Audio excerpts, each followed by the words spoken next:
વિદ્યાર્થી મિત્રો નમસ્કાર। શ્રી એસએન વિદ્યાલય દ્વારા સંચાલિત ઈ લર્નિંગ પ્રોગ્રામમાં હું આપ સૌ વિદ્યાર્થી મિત્રોનું હાર્દિક સ્વાગત કરું છું। ધોરણ 6 વિષય ગણિત એમાં છેલ્લા લેક્ચરની અંદર આપણે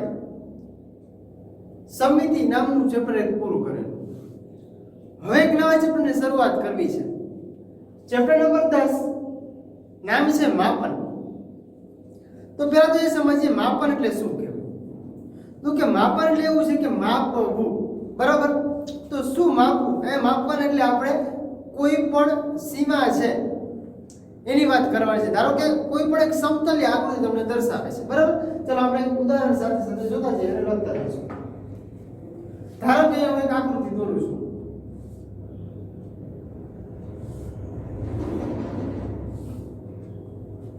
મેં એક આકૃતિ દોરી, હવે મારે માપવી છે। તો પહેલા તો એ સમજીએ કે આકૃતિ બંધ ક્યારે હોય, બરાબર। કારણ કે આકૃતિ તો આપણે બની, આપણે શરૂઆત ક્યાંથી કરી? અહીંથી મેં શરૂઆત કરી, બરાબર। જો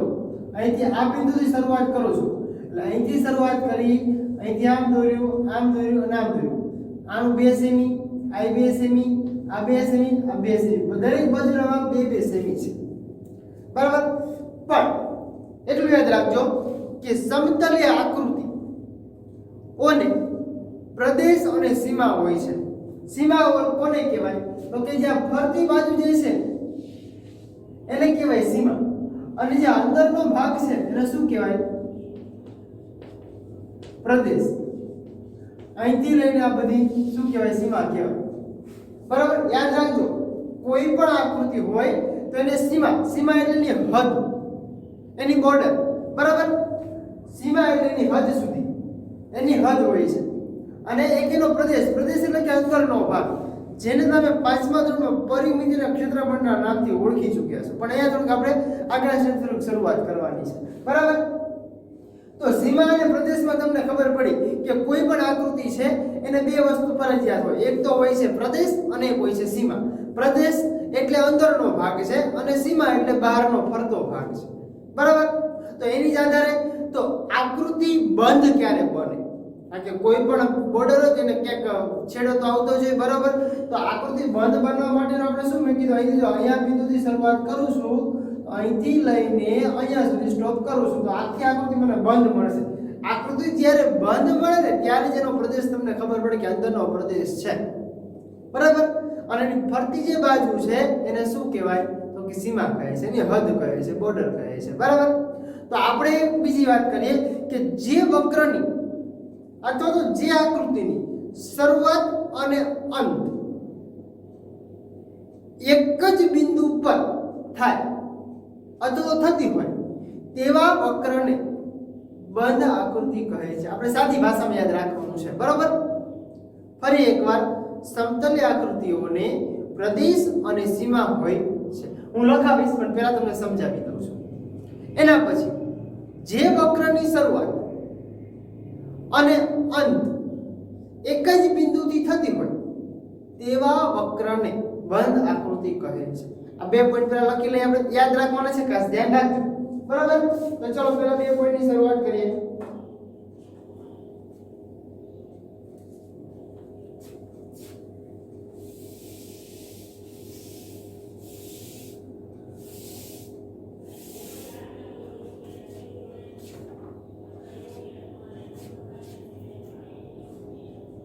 આ 2 પોઈન્ટ ખાસ યાદ રાખજો, પ્રદેશ અને સીમા વાળા, બરાબર। સમતલીય આકૃતિને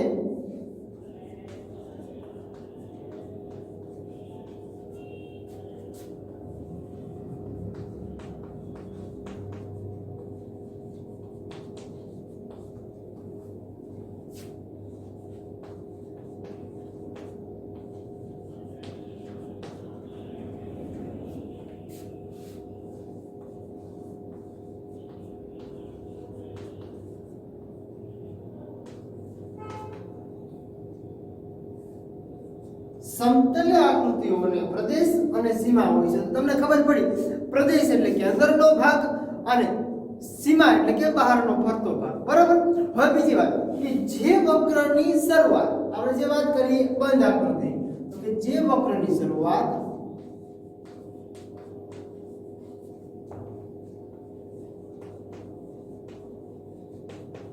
જે વક્રની શરૂઆત ક્યાંથી થઈ હોય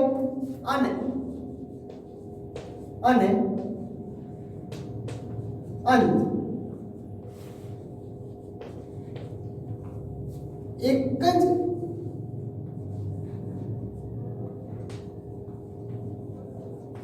બિંદુએ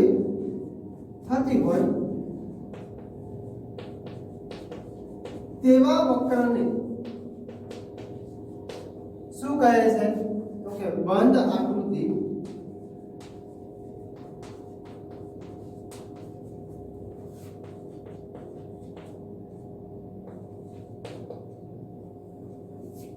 બંનેમાં ખબર પડી બે જ પોઈન્ટ લખ્યા છે બંને પોઈન્ટ સમજાવે કે સમતલીય આકૃતિને પ્રદેશ અને સીમા પ્રદેશ એટલે કે અંદરનો ભાગ અને સીમા એટલે કે ફરતો બાજુ આજુબાજુનો ભાગ હવે બીજી વાત કે જે વક્રની શરૂઆત એક જ બિંદુથી અને અંત એક જ બિંદુએ થતા હોય તેવા વક્રને શું કહે છે તો કે બંધ આકૃતિ કહે છે બરાબર હવે આપણે કહ્યું કે ઓછામાં ઓછા કેટલા રેખાખંડોથી બંધ આકૃતિ બને તો બે રેખાખંડો હોય તો બંધ આકૃતિ બને ખરી ન બને એક રેખાખંડ હોય તો બને તો ન બને પણ ઓછામાં ઓછા ત્રણ રેખાખંડો વડે કેટલા વડે તો કે ત્રણ રેખાખંડો વડે બંધ આકૃતિ બને છે જેમ કે આપણે ત્રિકોણના એક ત્રિકોણ બનાવીએ છીએ બરાબર તો ત્રિકોણમાં ત્રણ રેખાખંડનો ઉપયોગ થાય ત્યારે જ તમારે બંધ આકૃતિ બને હવે જોઈએ આપણે બીજી એક વાત કરવી છે પરિમિતિ જો સમજો પોઈન્ટ તો પાડી દઉં છું અહીંથી પરિમિતિની વાત છે આપણે બરાબર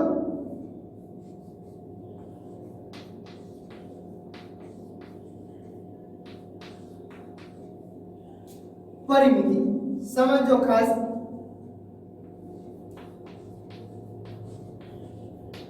પરિમિતિ છે વિદ્યાર્થી મિત્રો પરિમિતિના બે શબ્દો ભાગ પડે છે કયા તો જો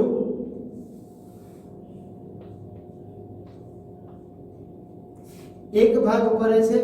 પરિમિતિ એટલે કે પરી અને મિતિ તો પરી એટલે શું પરી એટલે આજુબાજુનું અથવા તો ચારે બાજુનું મિતિ એટલે મીટર અથવા તો માપવું આવું થાય ચારે બાજુનું માપ એટલે પરિમિતિ બરાબર તો હવે જો આપણે પાછું એ લખવું છે પોઈન્ટ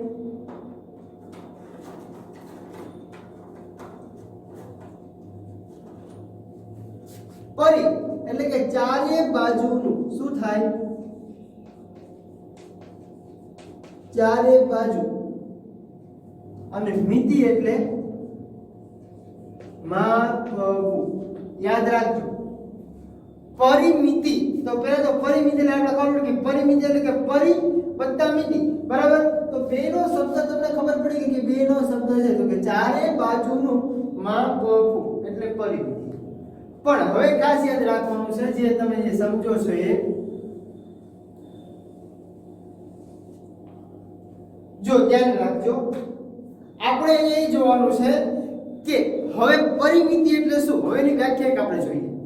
ખબર પડી કે પરી એટલે ચારે બાજુ મિતિ એટલે માપ ચારે બાજુનું માપન એટલે કે માપ બરાબર બીજી વાત કરીએ કોઈ પણ બંધ આકૃતિની સીમા રેખા એટલે પહેલા જ પોઈન્ટમાં સમજાવ્યું સીમા એટલે કે હદ સીમા એટલે ફરતી બાજુ હોય એ જ હોય હદ બરાબર હદ પર એટલે કે સીમા રેખા પર તેની ચારે બાજુ એકવાર ફરવાથી જે અંતર કપાય તેને પરિમિતિ કહેવાય ચારે બાજુનું માપ જોઈએ આપણે લખ્યું ચારે બાજુ અને માપ અથવા તો એવી રીતે પણ તમે વ્યાખ્યા લખી શકો પરિમિતિની કે પરિમિતિ એટલે કે ચારે બાજુઓના માપનો સરવાળો એટલે પરિમિતિ તમને સહેલું અને યાદ રહે એવી રીતે લખવાનું બરાબર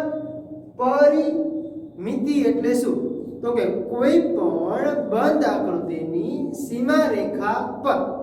તેની ચારે બાજુ એકવાર ફરવાથી પ્રદક્ષિણા કરવાથી લો ને બરાબર એકવાર ફરવાથી જે અંતર કપાય તેને પરિમિતિ કહેવાય બરાબર બીજી રીતે જોઈએ તો કે આપેલ આકૃતિની ચારે બાજુઓના માપનો સરવાળો એટલે પરિમિતિ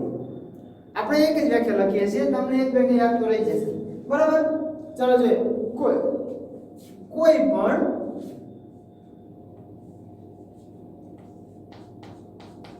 કોઈ બંધ આકૃતિની બંધ આકૃતિ એટલે મેં તમને પહેલા કીધું બંધ આકૃતિ કોને કહેવાય તો કે જે વક્રની શરૂઆત અને અંત એક જ બિંદુ પર થતી હોય તેવા વક્રને બંધ આકૃતિ કહે છે બરાબર તો અહીંયા આપણે કોઈ બંધ આકૃતિની સીમા રેખા પર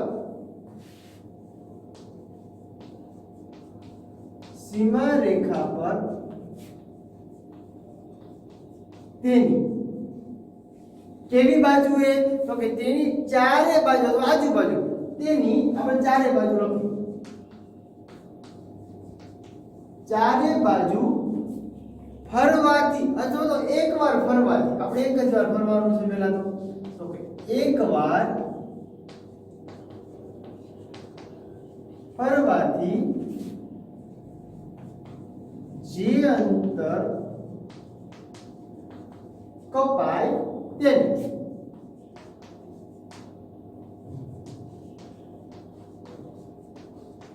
પરિમિતિ કહે છે યાદ રાખજો પરિમિતિ એટલે બહારનો ફરતો ભાગ અને ક્ષેત્રફળ એટલે અંદરનો ભાગ ઈ જ્યારે ક્ષેત્રફળ આવશે ત્યારે પાછું તમને સમજાવીશ બરાબર પરિમિતિ છે એટલે આપણે ચારે બાજુનું યાદ રાખવાનું છે અથવા તો મેં તમને કીધું એમ બીજી રીતે કઈ રીતે લખી શકાય તો કે પરિમિતિ એટલે કે આપેલ આકૃતિની ચારે બાજુઓના માપનો સરવાળો એટલે પરિમિતિ બરાબર આ તમારે ખાલી યાદ રાખવાનું છે છતાં આપણે એ પણ લખી લઈએ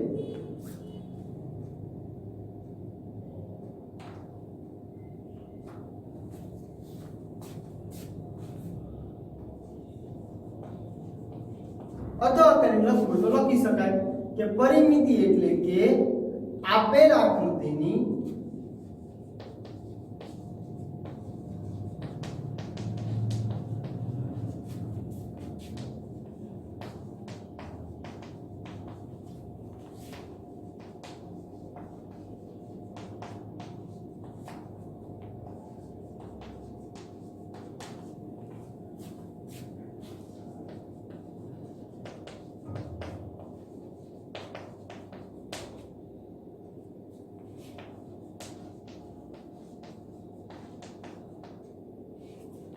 યાદ રાખજો આપેલ આકૃતિની દરેક ફરતી બાજુઓની ઓના માપનો સરવાળો એટલે પરિમિતિ બરાબર બે રીતે તમે લખી શકશો હવે જોઈએ આપણે ધારો કે આપણને લંબચોરસ આપેલું છે તો એના માટે આપણે જોવાનું લંબચોરસ હોય તો તમને ખબર છે કે સામેની બાજુ સરખી હોય સરખી પહેલા તો સૂત્ર ખાસ યાદ રાખજો આપણે દરેક સૂત્રના આધારે તમને એક ઉદાહરણ સમજાવી દઈશ બરાબર કે લંબચોરસ હોય તો એનું સૂત્ર તમારે 5મા ધોરણમાં તમે શીખી ગયા છો શું તો કે લંબચોરસની પરિમિતિ બરાબર 2 ગુણ્યા કૌંસમાં લંબાઈ વત્તા પહોળાઈ જેને તમે લંબાઈને L અને પહોળાઈને B કહેતા હતા બરાબર પછી ચોરસની પરિમિતિ તો ચોરસની પરિમિતિ બરાબર 4 ગુણ્યા લંબાઈ એટલા માટે 4 ગુણ્યા લંબાઈ એટલા માટે કીધું કે એની દરેક બાજુ સરખી છે બરાબર પણ દરેક આકૃતિઓ સરખી હોતી નથી અમુક આકૃતિ સમલંબ હોય અમુક આકૃતિમાં એક ભાગ ટૂંકો 3 ભાગ લાંબા હોય સમલંબ હોય સમાંતર બાજુ હોય બરાબર એટલે આપણે વિવિધ આકૃતિઓ જે જોવાની છે એના આધારે આપણે દાખલા ગણવાના છે બરાબર બીજું સમબાજુ ત્રિકોણની પરિમિતિ તો કે 3 એટલું યાદ રાખવાનું જો દરેકની બાજુઓ સરખી હોય લંબચોરસ સિવાય લંબચોરસમાં સામસામેની બાજુ સરખી હોય એટલે સામસામેની બાજુ બે બાજુ થઈ હોય બરાબર લંબાઈ અને પહોળાઈ તો 2 ગુણ્યા લંબાઈ વત્તા પહોળાઈ હું લંબાઈ લખાવું છું ચાલો જો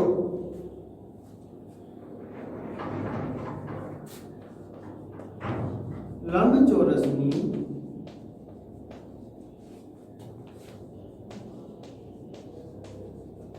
પરિમિતિ બરાબર 2 ગુણ્યા કૌંસમાં લંબાઈ વત્તા પહોળાઈ હવે યાદ રાખજો આપણે જોવાનું છે ચોરસની પરિમિતિ કોની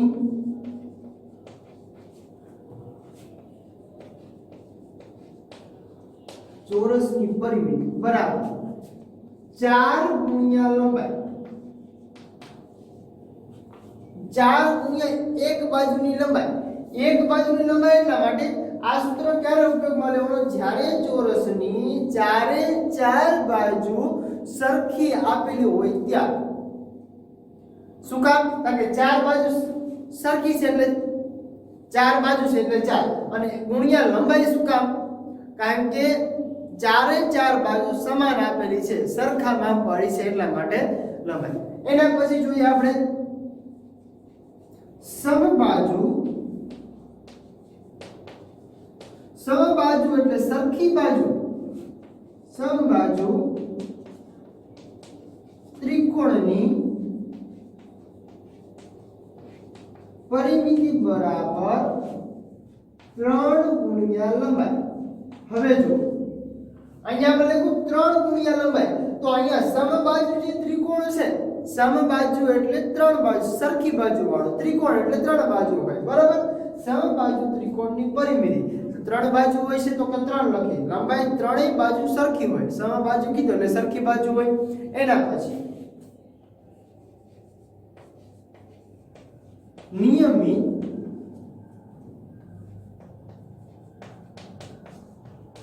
પંચકોણની પરિમિતિ બરાબર 5 ગુણ્યા લંબાઈ અહીંયા જો શબ્દ વાપરો નિયમિત પંચકોણની પરિમિતિ નિયમિત આપેલો હોય એટલે પંચકોણમાં 5 બાજુ હોય જે તમે સમિતિમાં શીખી ગયા છો પંચકોણને 5 બાજુ હોય ષટકોણને 6 બાજુ હોય અષ્ટકોણને 8 બાજુ હોય બરાબર તો અહીંયા પંચકોણ નિયમિત પંચકોણ તમને વિદ્યાર્થી મિત્રો કીધું તો પંચકોણ એટલે 5 બાજુ તો નિયમિત પંચકોણ એટલે 5 બાજુ સરખી હોય ત્યારે એક બાજુનું માપ લખવાનું આવશે એટલે 5 ગુણ્યા એક બાજુની લંબાઈ બરાબર એના પછી જોઈએ ષટકોણની પરિમિતિ નિયમિત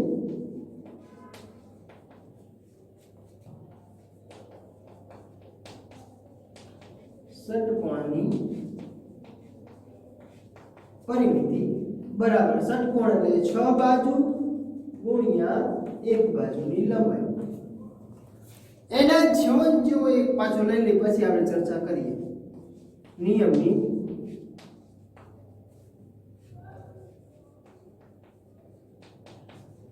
અષ્ટકોણની પરિમિતિ બરાબર 8 ગુણ્યા એક બાજુની લંબાઈ જો હવે ખાસ ધ્યાન રાખજો આપણને આટલી તો વિદ્યાર્થી મિત્રો ખબર પડી ગઈ કે આ દરેક સૂત્રનો ઉપયોગ આપણે ક્યારે કરવાનો છે જ્યારે લંબચોરસમાં સામેની બાજુ જ્યારે તમને સરખી આપી હોય તો આ સૂત્રનો ઉપયોગ કરવાનો ચોરસનો સમબાજુ ત્રિકોણ નિયમિત પંચકોણ નિયમિત ષટકોણ નિયમિત અષ્ટકોણ જ્યારે દરેકની બાજુઓ સરખી આપેલી હોય સરખા માપની હોય ત્યારે જ દરેકનો ઉપયોગ થાય બાકી ઉપયોગ થશે નહીં બાકી તમારે પરિમિતિ શોધ આપેલ આકૃતિની પરિમિતિ શોધ એવું કીધું હોય તો દરેક બાજુ જેટલા રેખાખંડની તમને માપ લખેલા હશે દરેક રેખાખંડના માપ પરથી આપણે દરેકનો સરવાળો કરો જે આપણે તમને બીજી વ્યાખ્યામાં લખાઈ છે આપેલ આકૃતિની દરેક ફરતી બાજુઓના માપનો સરવાળો કરો એટલે તમને મળે પરિમિતિ બરાબર લંબચોરસની પરિમિતિ બરાબર 2 ગુણ્યા લંબાઈ વત્તા પહોળાઈ ચોરસની પરિમિતિ તો કે 4 ગુણ્યા એક બાજુની લંબાઈ નિયમિત સમબાજુ ત્રિકોણની પરિમિતિ તો કે 3 ગુણ્યા લંબાઈ નિયમિત પંચકોણ 5 ગુણ્યા લંબાઈ નિયમિત ષટકોણ 6 ગુણ્યા લંબાઈ નિયમિત અષ્ટકોણ તો 8 ગુણ્યા લંબાઈ બરાબર આ જ વસ્તુનો ઉપયોગ આપણે સ્વાધ્યાય 10.1 માં 10 થી 15 એક દાખલા જેવું છે દરેકમાં આનો જ ઉપયોગ થવાનો છે બરાબર પણ હજી આપણે એક બે એવા ઉદાહરણ જોઈએ જે તમને આકૃતિ ઉપરથી આપી શકે તો ખ્યાલ માહિતી વધારે પડશે પહેલા ફરી એકવાર જોઈ લો પહેલા તો આકૃતિ હોય છે તેમાં શું હોય છે તો કે કોઈ પણ સમતલીય આકૃતિઓની પ્રદેશ અને સીમા બે વસ્તુ હોય છે પ્રદેશ એટલે કે અંદરનો ભાગ સીમા એટલે કે બહાર ફરતો ભાગ ક્લિયર એના પછી બીજો પોઈન્ટ લખ્યો જે વક્રની શરૂઆત અને અંત એક જ બિંદુથી થતી હોય તેવા વક્રને શું કહેવાય તો કે બંધ આકૃતિ કહે છે. પછી જોયું પરિમિતિ, તો કે કોઈ બંધ આકૃતિની સીમા રેખા પર તેની ચારે બાજુ એકવાર ફરવાથી જી અંતર કપાય તેને શું કહેવાય? તો કે પરિમિતિ કહે છે. આટલું આવડવું જોઈએ, બરાબર. એના પછી આપણે જોયું કે આપેલ આકૃતિની ફરતી બાજુઓના માપનો સરવાળો એટલે પરિમિતિ. પછી આપણે સૂત્ર લખાય લંબચોરસની પરિમિતિ, ચોરસની પરિમિતિ, સમબાજુ ત્રિકોણની પરિમિતિ. પણ હજી તમારે બીજી વખત લખવું હોય તો કે તમને કોઈ પણ આકૃતિ આપેલ છે, બરાબર, તો આકૃતિના આધારે તમે લખો તો આ રીતે લખી શકો. આકૃતિની પરિમિતિ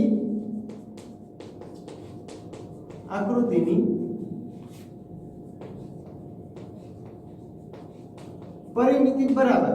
તો શું? બધી બાજુઓનો સરવાળો, બધી બાજુઓના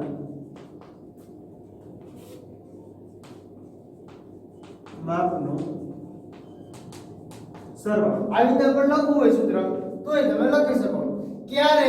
કોઈ પણ આકૃતિના માપ સરખા ન હોય ત્યારે આપણે જોઈએ તો અમુક એવા ઉદાહરણ છે તો આપણે પહેલા જોઈ લઈએ, બરાબર. ચાલો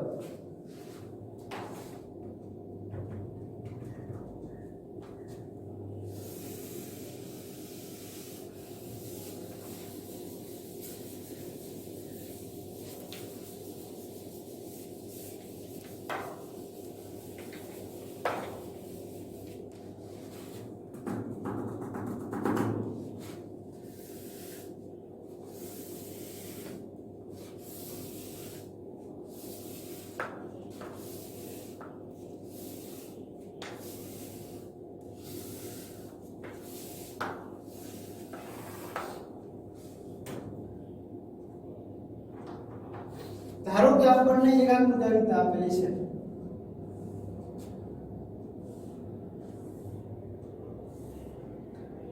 બે બાજુ 3 4 અને 5 એના માપ પાસે સેમી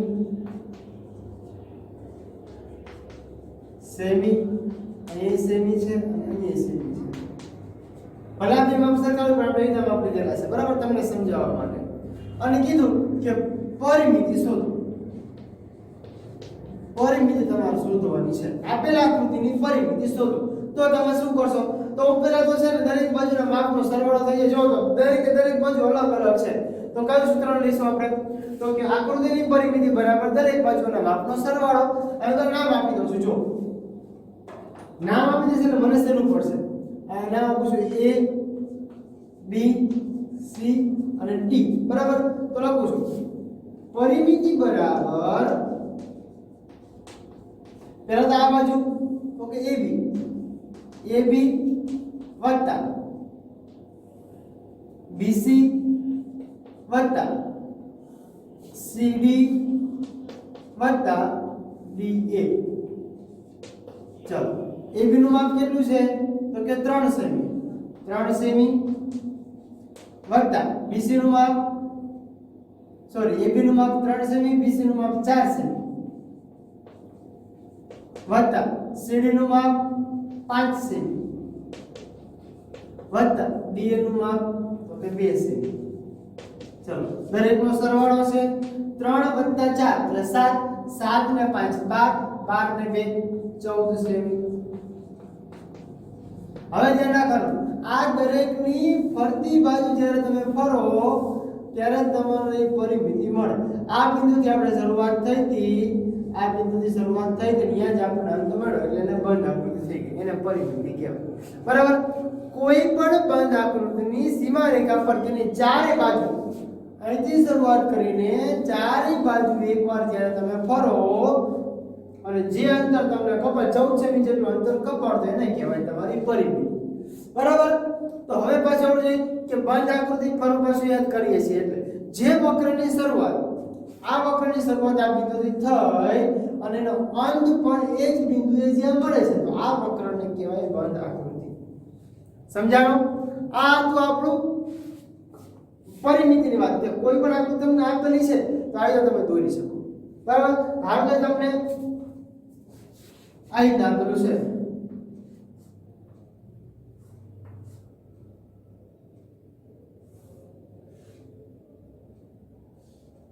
તમે આ રીતે માપ આપેલું છે બરાબર અહીંથી આ ભાગાંક છે જો સેમી પાસે તો ડાયરેક્ટ લખું છું આ છે 3 સેમી આ 2 સેમી આ 2 સેમી આ 1 સેમી પછી અહીંથી આટલો ભાગ છે એ 4 સેમી આ 2 સેમી અને આ ભાગ છે એ 2 સેમી છે તો જો તો આ દરેક બાજુનો માપનો સરવાળો કરો તો 2 + 2 + 1 અહીંયા 2 + 1 વત્તા પછી 4 વત્તા 2 વત્તા 2 વત્તા 3 અને વત્તા છેલ્લે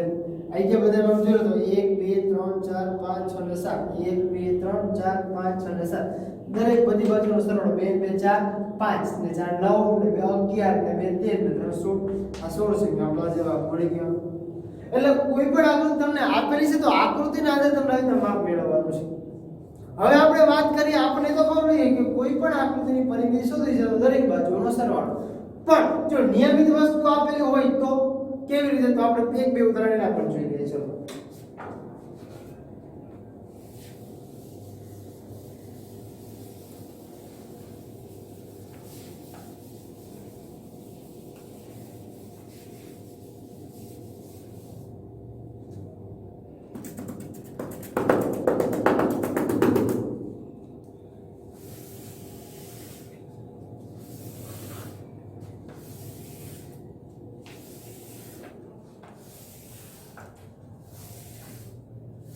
ચલો પહેલું જે આપણે લંબચોરસ વિચારીએ શું જોવું છે લંબચોરસ બરાબર તો લંબચોરસ એક દોરું છું સાદું આ છે 4 સેમી આ છે 2 સેમી અહીંયા 4 સેમી અહીંયા છે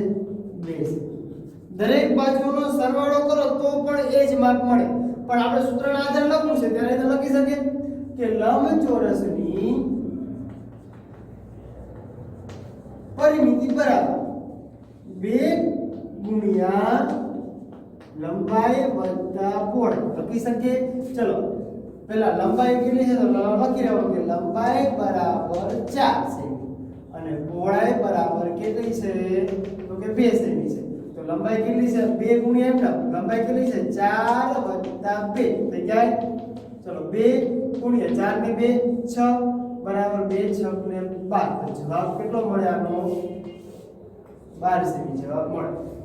સેમી કે મીટર જે કંઈ આપેલું છે આપણે લખવાનું બરાબર તો જ આપણને સમજાશે એના પછી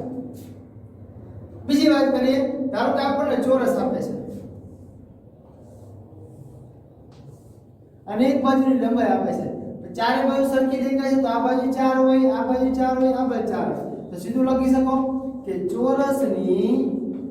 પરિમિતિ બરાબર 4 ગુણ્યા લંબાઈ અહીં તમે મૂકી શકો 4 ગુણ્યા લંબાઈ કેટલી છે તો લખું છું એક બાજુ કે લંબાઈ બરાબર 4 છે તો 4 ગુણ્યા લંબાઈ કેટલી 4 બરાબર 16 દરેક બાજુની તમે જો લંબાઈ કરો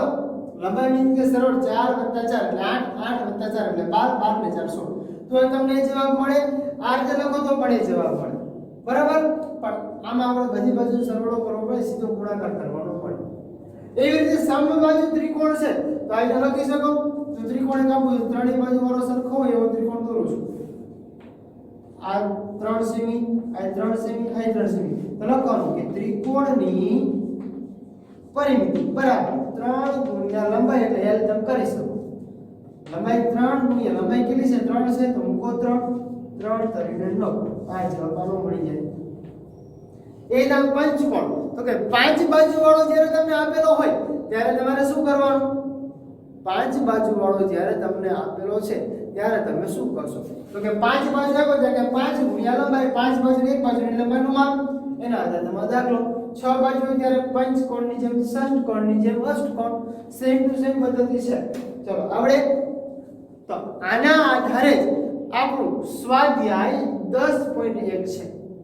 પણ ખાસ યાદ રાખજો આટલી વસ્તુ તમને ક્લિયર કમ્પ્લીટ યાદ હોવી જોઈએ બરાબર કે ક્યારે કયા સૂત્રનો ઉપયોગ કરવાનો કોને શું કહેવાય કોને શું ન કહેવાય બરાબર તો ચલો હવે આપણે સ્વાધ્યાય 10.1 શરૂઆત કરશું જે આપણે આવતા લેક્ચરમાં જોશું થેન્ક યુ